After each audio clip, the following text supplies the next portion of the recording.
welcome to my Greek kitchen. I'm Maria Nicholas, and today I'm going to show you how to make spinach rolls, or Spanakopites as they say in Greek. I'd like to go over the ingredient list with you. First, we have 1 pound of phyllo pastry sheets, a half a pound of feta cheese crumbled, a half a pound of ricotta cheese, 3 large eggs beaten, 3 large scallions minced, 3/4 pound of unsalted clarified butter, 2 pounds of fresh spinach, a 1/4 cup of parsley minced, 3 tablespoons of fresh dill minced, a 1/3 cup of fine breadcrumbs, 3 cloves of garlic minced, and salt and pepper to taste. I'm going to tell you a little bit about some of the ingredients that I've used. First, I like to use fresh spinach as opposed to frozen. Look how beautiful this spinach is. I like to use organic baby spinach, and then I slice it. Next, I want to tell you about the feta cheese. Always buy your feta cheese in a block and then crumble it yourself, because when you buy it in a block, it's been soaking in its brine and it's not dry. When you buy already crumbled cheese, you don't know how long it's been sitting crumbled in the container. The next is the ricotta cheese. Fresh dill minced always is more flavorful than the powdered type. And the rest of the ingredients we'll go over as we use them. Then hiding under this slightly moistened kitchen towel is our phyllo dough, and we keep it covered because it dries very quickly. Phyllo dough now comes in 2 sizes. This size that most of you have seen, and then it comes in a smaller size that fits in our 9 by 13 inch pans. We're going to use the large this time.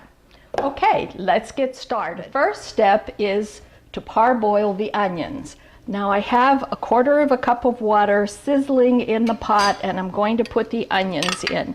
The reason I like to parboil the onions is that onions are a little harder in texture than most of the other ingredients, and we like to soften them up a little bit. This will just take a couple seconds, and then we add the garlic. I don't add the garlic at the same time because garlic is more tender and we don't want it to burn, get bitter, and ruin its flavor. You see the onions starting to sizzle now? This will just take about a minute. Our onions are sizzling and softened, and now it's time to add the garlic. At the same time, I'm going to add the butter and give it a little stir.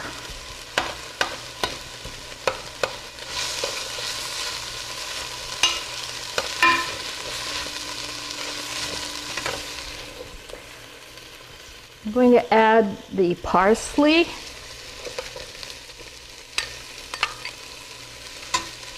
and the dill. I'm going to get all the dill for all that flavor, and lower my heat because I don't want any of this to burn. Okay, the next step is the spinach. Now it may look like a lot of spinach, but when the spinach wilts, it'll be the perfect size. The spinach is wilting, and I'm stirring it to incorporate all the herbs. Now I'm going to put about a half a teaspoon of pepper. Freshly ground pepper is always best. And a little bit of salt, about a half a teaspoon of salt, because remember, feta cheese is very salty, but we want to add a little salt to the vegetables. And also breadcrumbs. The breadcrumbs, fine breadcrumbs, we use to take up any of the excess moisture. And now we're just going to let the spinach wilt a little further. Remember how much spinach we had? Look how far down it's gotten. As the spinach continues to wilt, I'm going to cover it and leave it cook for about 5 minutes until it continues to wilt. In this step, we're going to incorporate the 2 cheeses and the eggs. and get them ready for the spinach mixture. And the eggs. And let's give it a little blend. I've just removed the spinach from the heat. And as you can see, remember that big pile of spinach we had? Well, here it is now. What I'm going to do is put it in this other bowl and let it cool down a little bit before we incorporate it in with the eggs. Now that the spinach has sufficiently cooled, I'm going to incorporate it in with the eggs and the cheeses. The aroma is great.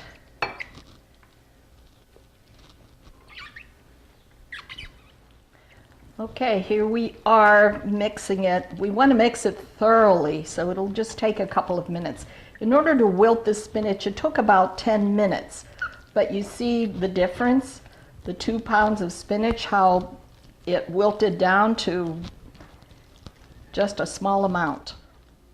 Our mixture is ready, and now the fun begins. We take 1 piece of phyllo dough and butter it thoroughly with some melted clarified butter.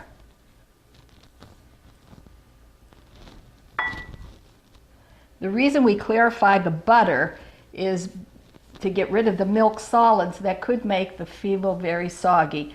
Now, don't be discouraged if your phyllo comes out sometimes with holes like this one has a few of them. It doesn't matter because we're going to layer the phyllo dough. This is the second layer of phyllo dough that I've put down, and I'm going to butter it thoroughly, and then we're going to cut it in pieces. Okay, depending on what size roll you want to make, I just marked mine so that I have 5 equal pieces. And it's good to use a serrated knife because it cuts very nicely down the 2 sheets of phyllo dough.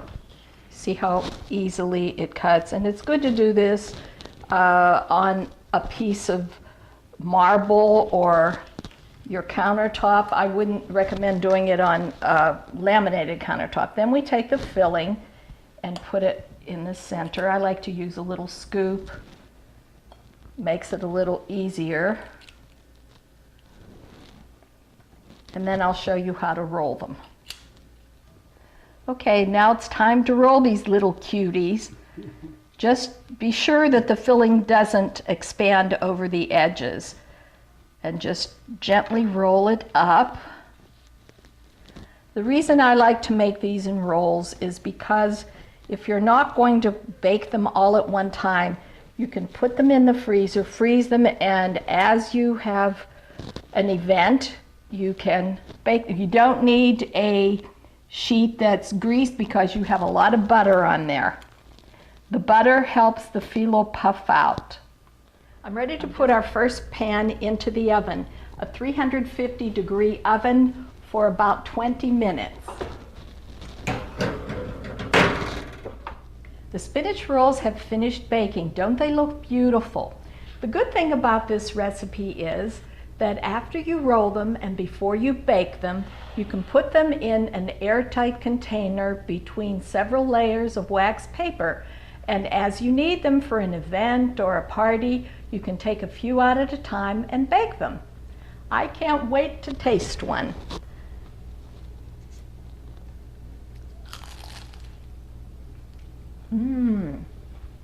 These are delicious, and they go so well with a nice glass of wine. Yes. This recipe and others can be found in my cookbook, Yaya's Favorite Greek Recipes. The book can be purchased at Amazon.com. Kali Oroxi.